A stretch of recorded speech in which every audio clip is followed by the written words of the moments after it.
that you can live a normal life now? Yes.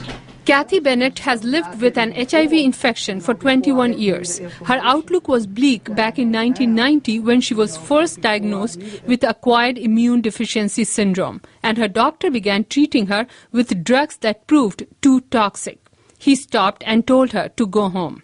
I laid in the bed for 4 months waiting to die because he told me, he said, I can't treat anything. But after she began treatments with a new class of drugs, Bennett's life changed, and now she's doing well and is a treatment counselor for AIDS patients. I don't look at this virus now that they know how to manage it as a death sentence.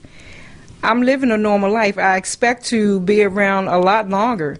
Despite the availability of antiretroviral drug treatment, in 2009, about 2.6 million people were newly infected with HIV, and 1.8 million people died of AIDS.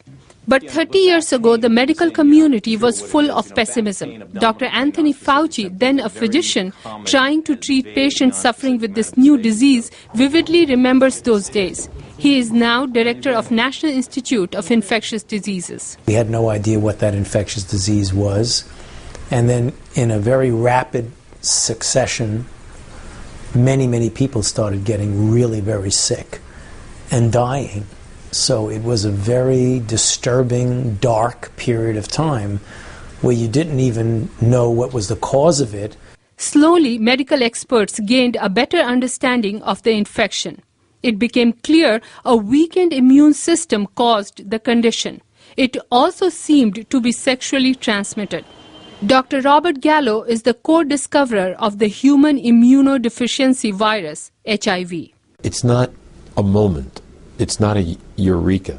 It's not like, oh, now I see that's the cause of AIDS.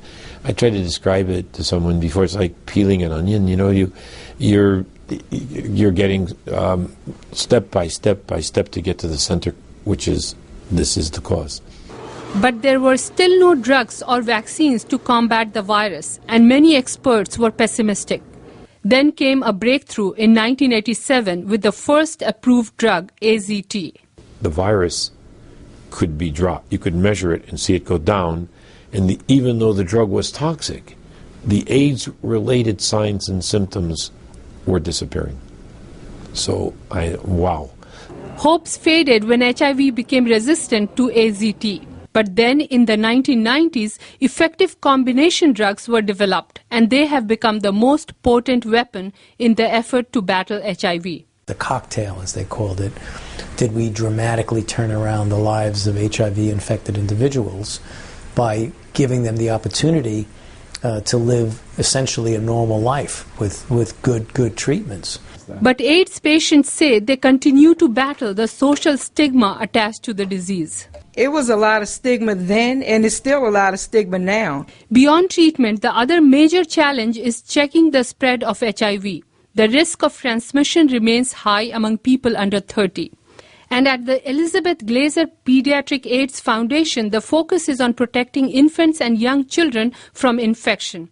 Dr. R.J. Simons, the foundation's vice president, says progress has been made, especially in developing countries. Mothers who were identified as being HIV infected during their pregnancy could take a medication that could then prevent their baby from becoming HIV infected. But a UN health report says the fight against AIDS is far from won, and the costs are unsustainable. Next week at the United Nations, 30 heads of state will meet to review the considerable progress that's been made in combating AIDS and chart the future course of trying to treat it. Vidushi Sinha, VOA News, Washington.